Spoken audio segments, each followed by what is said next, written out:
तो last lecture में हम लोगों ने सीखा था कि कंडीशंस कौन कौन सी है जो कि बिल्स ऑफ एक्सचेंज से रिलेटेड है। ओके, जिसमें मैंने आपको retaining, discounting, endorsement and bill send to bank for collection, ये चारों कंडीशन मैंने आपको डिटेल में एक्सप्लेन किया था। ओके, अब हम लोग एक एक कंडीशन को पूरा डिटेल में समझते हैं, बराबर, और उसमें जर्नल एंट्रीज क्या क्या होती है मैं वो आपको समझाता हूं। क्लियर? जर्नल एंट्री क्या होती है, जर्नल एंट्री क्यों होती है, बराबर, वो मैं आपको एक्सप्लेन करता हूं। तो सबसे पहला हम लोग आते हैं रिटेनिंग से। क्लियर?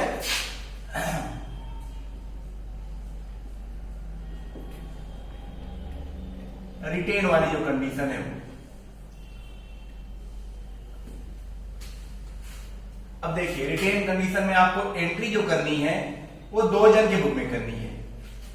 एक कौन है? ड्रॉवर, बराबर, ड्रॉवर का नाम क्या है? सेलर। एंड दूसरा कौन है? ड्रॉवी, ड्रॉवी का नाम है बायर। ओके, सबसे पहली एंट्री, फर्स्ट एंट्री कब होगी?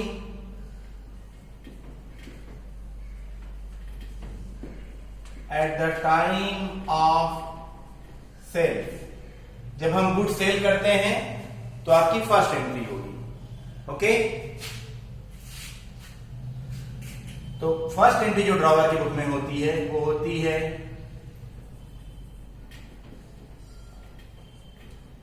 Drawee account debit to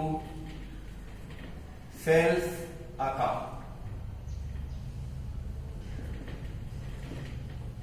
being goods sold on credit। अब देखिए आप लोग, ये drawee account debit to sales account क्यों हुआ है?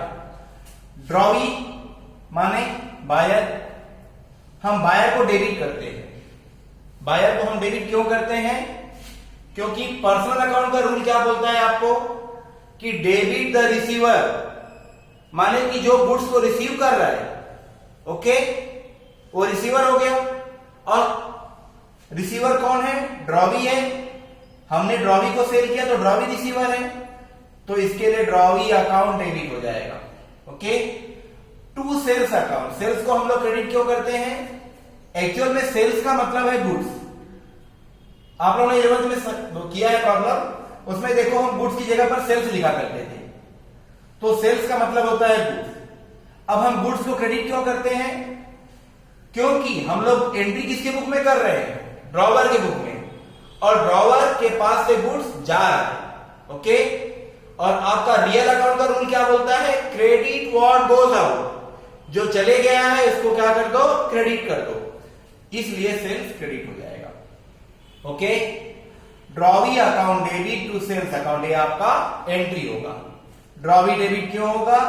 That is because drawee is the receiver of goods, and rule क्या बोलता है पर्सनल अकाउंट का कि डेबिट द रिसीवर, माने रिसीवर को डेबिट कर दो। और सेल्स क्रेडिट क्यों होगा? क्योंकि सेल्स, मैंने क्या बोला, सेल्स आपका गुड्स है, ड्रॉवर के बुक में हम एंट्री कर रहे हैं, ड्रॉवर के पास से गुड्स जा रहा है, इसलिए गुड्स क्रेडिट हो जाएगा। ओके, गुड्स की जगह पर मैंने सेल्स लिखा है। नरेशन आएगा being goods sold on credit, माने हमने गुड्स क्रेडिट पर सेल किया। क्लियर? अच्छा, अपोजिट में एंट्री क्या होगी? जो एंट्री यहां हुई है उसी की अपोजिट एंट्री वहां होगी। यहां पर सेल्स है, जो सेलर के लिए सेल है वो बायर के लिए क्या हो जाएगा? परचेसेस।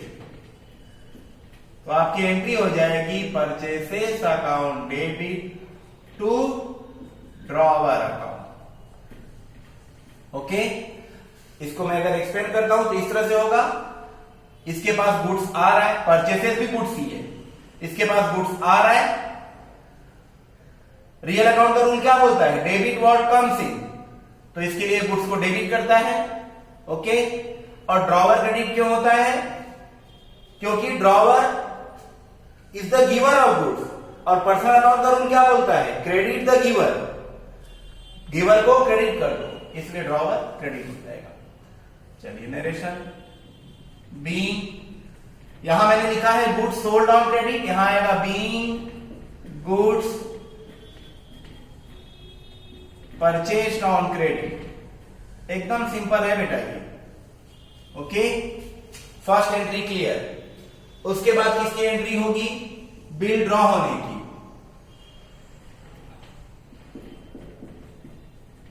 बिल ड्रॉ, अब जब बिल ड्रॉ होगा, बिल ड्रॉ कौन करेगा? ड्रॉवर। उसको एक्सेप्ट कौन करेगा? ड्रॉवी। एक्सेप्ट करने के बाद, अपनी साइन करने के बाद वो बिल किसको दे देगा? ड्रॉवर को।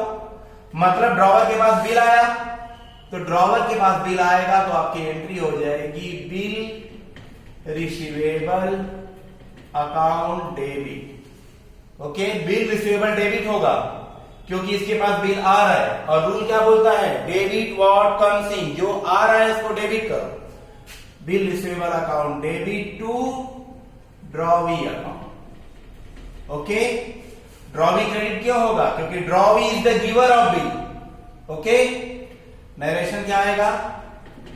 बीइंग बिल ड्रॉन, नरेशन हो जाएगा कि बिल ड्रॉ किया है। क्लियर? चलिए उस साइड आ जाते हैं अभी हम लोग। जो कंडीशन यहां हुई है उसकी उल्टी कंडीशन वहां होगी।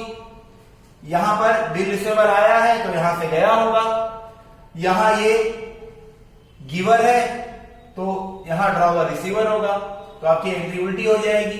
क्या एंट्री हो जाएगी? Drawer account debit to bill payable account. खाली एक बात ध्यान देना है बेटा आपको कि यहां बिल रिसीवेबल है तो यहां पर बिल पेबल होगा, क्योंकि ये बिल रिसीव करने वाला है और ये बिल देने वाला है। ओके, नरेशन क्या आएगा? Being bill accepted. अब आप लोग एक चीज और ध्यान दीजिएगा कि नरेशन में मैंने क्या चेंज किया है। यहां पर मैंने लिखा है बीइंग बिल ड्रॉन, तो यहां क्या आया? Being bill accepted. ओके, ठीक है, अब यहां तक हो गया। अब बिल किसके पास पड़ा हुआ है? ड्रॉवर के पास। ड्रॉवर 2 या 3 महीना वेट करेगा, जो भी पीरियड दिया होगा उसने। 3 महीने बाद ड्रॉवर किसके पास जाएगा? ड्रॉवी के पास जाएगा, उसको बिल दे देगा और उससे कैश ले लेगा। मतलब अब ड्रॉवर के पास क्या आया? कैश आया। तो आपकी लास्ट एंट्री जो होगी, इसको हम लोग बोलते हैं ऑनर ऑफ बिल। तो लास्ट एंट्री आपकी होगी cash account debit to bill receivable account. Cash account debit to bill receivable क्यों होगा? कैश अकाउंट डेबिट क्यों होगा? क्योंकि ड्रॉवर को कैश मिल रहा है। और बिल रिसीवेबल क्रेडिट क्यों होगा? क्योंकि ड्रॉवर ने जो बिल था वो ड्रॉवी को दे दिया। ओके, ड्रॉवर को कैश मिल गया तो उसने ड्रॉवी को बिल रिटर्न कर दिया। तो आपका एंट्री होगा cash account debit to bill receivable account. Narration क्या आ जाएगा? Being bill honoured on due date. Okay, अब ड्यू डेट का कंसेप्ट क्या है मैं आपको सिखाऊंगा नेक्स्ट लेक्चर में। Cash account debit to bill receivable हो गया, इसी की उल्टी एंट्री वहां हो जाएगी। वहां क्या हो जाएगी? Bill payable account debit to cash account. Okay, narration क्या आएगा? Being bill honoured on due date. चलो अभी यहां पर बिल पेबल टू कैश क्यों होगा? देखो ये बिल रिसीवेबल यहां से गया है, ये इसके पास आया है। ओके, ये कैश जो यहां आया है वो इसके पास से गया है, इसको बिल मिलेगा इसलिए बिल पेबल डेबिट होगा। इसके पास से कैश जाएगा, इसके लिए कैश क्रेडिट होगा। क्लियर है? तो रिटेनिंग से रिलेटेड ये सारी एंट्रीज हैं, आपको समझ में आई होगी मुझे लगता है। ओके, अब इसके बाद आपका जो नेक्स्ट है वो है डिस्काउंट से रिलेटेड। ओके, मैंने आपको 4 टाइप सिखाया था ना, तो सेकंड नंबर पे जो है आपका डिस्काउंटिंग ऑफ बिल। अब मैं आपको डिस्काउंटिंग क्या है वो समझाऊंगा। Okay, thank you.